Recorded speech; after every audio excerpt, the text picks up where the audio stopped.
Itulah yang membuat kami sebagai orang Bali takut, karena kami adalah seorang penganut bukan pengikut.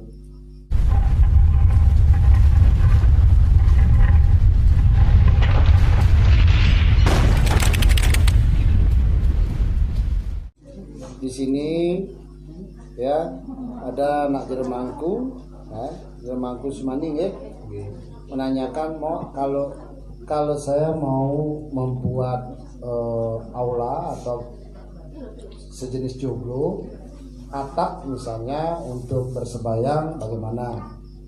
Bagus. Kalau misalnya anak Indo di Gorontalo di Sulawesi memang diizinkan, karena di sana adalah garis perputaran siwa yang disebut dengan tepat di bawah garis pemutaran siwa, yaitu garis khatulistiwa. Itu karena panas kan. Nah, tujuannya kita di sini adalah kita memuja Sang Hyang Widi-Wasa sebagai Purusa Perdana, beliau sebagai Sang Kaning Paran, ya, itu harusnya kita terbuka, ya, menyatu bahwa akase lawan Ibu Pertiwi, ubun-ubun sama tulang punggung tulang ekor kita, itu penyatuan, ya, karena dengan itu kita menjadi purus, ya, menjadi pusat bagi diri kita sendiri. Itu kalau tatuannya. Makanya di Bali jarang yang ada memakainya, karena takut sekali dengan itu. Seandainya di sini mau bikin, teman-teman juga ada yang mau bikin, silakan, asalkan pelinggihnya jangan sampai tidak kena, ya. Karena kalau kita diberikan kenyamanan, biasanya dengan kenyamanan yang semakin enak kita terlena, kebanyakan begitu, ya. Nah itu makanya Romo cerita di bagian barat, mereka juga bertanya, seperti ada ya saudara kita menanyakan tadi, ya, itu karena banyak diberikan kenyamanan. Kadung kenyaman artinya diberikan keenaan, kadung kepenaan jadi lupa lalai gitu. Ini ya gitu. Itu jadi Romo juga punya anak manja sekali apa-apa minta di pokoknya diperhatikan, diminta gitu. Ujung-ujungnya apa? Dia bukan menjadi anak yang baik, tetapi malah menjadi anak bandel dan nakal, ya, bahkan sering keluar rumah. Nah itu ada satu contoh, ada satu contoh, ya, ada dua ibu-ibu itu, ya, sama-sama hamil. Ketika dia berjalan, ya, ditemukanlah sama seorang ahli ramal, ya, bapak ini ahli ramal. Kemudian si bapak ini berhenti, kedua ibu ini ingin bertanya sama si tukang ramal itu, "Pak, anak saya ini coba diramal, Pak, pripun niki anak kula niki?" "Mbok didelok lho, Mbah." "Oh iya." Sing sitok juga ono, "Mbah, anak kula niki pripun niki? Mbok didelok lho, Mbah."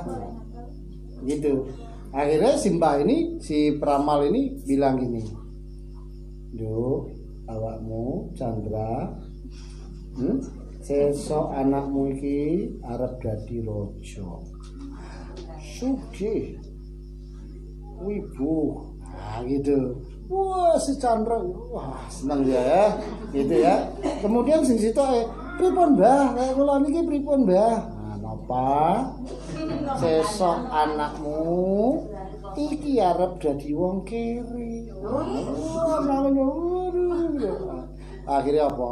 Nyelot suwi, si Nova kembali. "Oh, Yang Widi, jangan sampai anak saya itu jadi pengemis, dia miskin, Yang Widi, Yang Widi." Takut. Si Nova dia ingin, wah, luar biasa anakku saya udah diurus, udah diurus raja, ya, itu, ya. Ujung-ujungnya lahir si Nova lagi mau sing diomongke anaknya dari kere, diajarin bener anaknya. Ini lho, tenan, diajarin. Nangis yuk, wes pokoknya kejam. Ujung-ujungnya apa? Nah, sing situ si Nova Aduh, anaknya dari belajar, dari madang gue disagani. Enggak usah belajar, Bre. Awakmu sesuk arep dadi raja. Ya ora? Enggak usah kerja, awakmu sugih sesuk. Ya ora? 20 tahun kemudian apa sing dadi? Anak sing mopa diramalke kere dadi sugih koyo raja. Anak si Chandra sing diramalke raja, ora gelem belajar, ora gelem senau. Kere. Ya ora. Awakmu juga ngono kuwi saiki. Apa pingin dilem-lem terus ujung-ujungnya entek. Apa arep dikerasi pilihane. Pingin keras apa pingin dilem-lem. Nah kuwi ya. Kalau keras kita bisa maju. Ya. Di dunia ini tidak ada orang sukses itu seloyo atau lemah, ya keras, gitu ya. Tuh, itulah nak ya, nakku ya. Kalau mau, ya kita harus berani, ya. Kehujanan, kepanasan, gitu ya. Kita menghadap itu sangat luar ya. Kalau misalnya nak bisa membuat aula, ya silakan. Tapi kalau bisa aulanya untuk balai pertemuan seperti ini. Kalau sembahyang turun, ya biar menyatu Pursa Perdana Akasa Berdiri. Seperti itu ya. Oke, baik. Kedua, ya pertanyaannya nih dari ini mangku istri ya, mangku hati. Tujuan tas apa harus Romo? Di Weda dikatakan, kita ini berasal dari Pancamahabhuta. Bagaimana cara mengembalikannya? Ada 5 cara mengembalikannya. Apa? Bayu, Deja, kan akasa. Pertiwi apa? Bayu, Deja, akasa. Apa nikangatmu? Maring siwa. Nih, mulai puasira maring siwa. Atma kita ini percikan terkecil daripada ide sang yang iti. Awake dhewe iki enggak golek swarga. Enggak golek swarga lho. Aja gugu tanggamu. Kalau aku ya mau untuk surga disambut 7 bidadari dianu. Tinggal awakmu piye carane rono? Iki gendongan granat. Ya ora. Ya ora. Dikon gendong granat, engko disambut bidadari. Ayu-ayu ya ora. Nah, itu enggak begitu.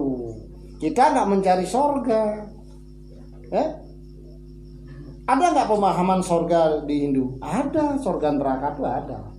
Ya, karena kita ada 7 lapisan ke langit disebut sabda loka. 7 lapisan ke bawah sabda apa? Patala. Gitu, ya. Nah ini ruang-ruang yang berbeda. Tapi kita kan nggak mencari ruang. Tujuan Hindu adalah moksatem jagat hitam.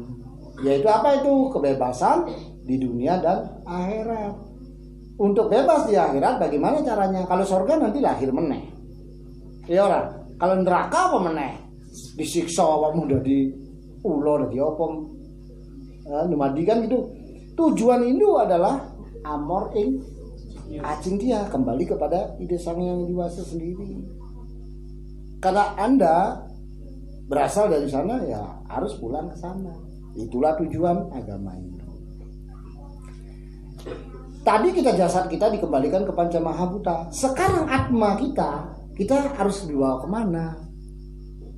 Nah inilah yang jadinya ngaben. Ngaben itu atau entas-entas itu, kalau di Bali ngaben itu menjadikan tubuh kita ini menjadi abu. Menjadi abu dibakar gitu ya. Dengan geni kan gitu toh. Menjadi abu lama-lama menjadi ngabuen gitu ya. Nah, kalau sekarang entas-entas di Jawa itu sama, yaitu mengentaske. Ngentaske ini. Ngentaske apa? Ayo, ngantar ya ora. Dah ditasnya dhisik, ya ora. Diantar. Nah, kemudian ada namanya atma itu juga dientas. Tadi kan diantar nih. Sekarang dientas diangkat. Contohnya arepe udan bajune dientas, diangkat. Inilah tujuan kita mengangkat atma kita ya leluhur kita untuk menyatu ke siwa itu sendiri, ke desa yang dewasa itu sendiri gitu ya. Amor ing an cindia. Nah itu apan kita meraga apan atmu datang mari siwa mulai posira maring siwa meraga siwa suci nirmala. Jadi Tuhan itu meraga suci, tidak ternodai. Nah sekarang kita ini kenapa atma ini, sinar suci beliau ini kotor? Ya karena terpengaruh dari bawaan Panca Mahabhuta tadi itu, ya. Inilah kalau kita mau kembali ke siwa harus bersih dulu. Makanya ada namanya, ya, pengabenan itu, ya, ada namanya entas-entas itu diangkat biar menyatu kepada ide Sang Yang Widi seperti itu. Apakah harus? Pertanyaannya apa harus? Yaitu karepmu. Awakmu gugu wedo sebagai kitab suci kita apa enggak? Karena itu di Weda disampaikan seperti itu. Itulah yang membuat kami sebagai orang Bali takut, karena kami adalah seorang penganut bukan pengikut. Orang yang menjadi pengikut gur melok-melok tok. Tapi orang menjadi penganut sudah pasti mengikuti dan menganuti. Tapi orang yang pengikut belum tentu nganut. Gur melok-melok. Paham ya? Gur elok-elok. Contoh. Bapakmu Hindu, mamamu Hindu, awakmu ya Hindu. Ya ra? Apa ku Hindu? Ya Hindu. Nah. Ya ra? Ini adalah pengikut gitu loh. Lah ngopo? Ya bapak Hindu, mama Hindu melok-melok wae. Tudune apa? Biar tidak menjadi pengikut, bapak dan mama bertanggung jawab mengajarkan tentang tatua Hindu itu, filsafat Hindu, ketatuaan Hindu, biar menjadi seorang penganut. Kalau sudah penganut, nggak akan pindah, nggak akan loncat pagar. Kenapa? Sudah tertanam dalam sanubarinya. Biar anda, ya itu, ya nak ya. Jadi jangan jadi pengikut, ikut-ikutan. Makanya Romo bangga. Tadinya berapa? 100 semua. Sekarang tinggal berapa? Tinggal pitu. Nah, sing pitu ini penganut. Bangga Romo. Kenapa? Yang 7 ini akan menjadi bibit unggul yang akan berkembang 5 tahun 10 tahun ke depan. Tepuk tangan. Ya. Nah, entas-entas itu karena ketatuannya dari Weda, kami harus. Kalau Anda menjadi penganut harus. Karena dengan cara itulah Anda bisa amor ing aji.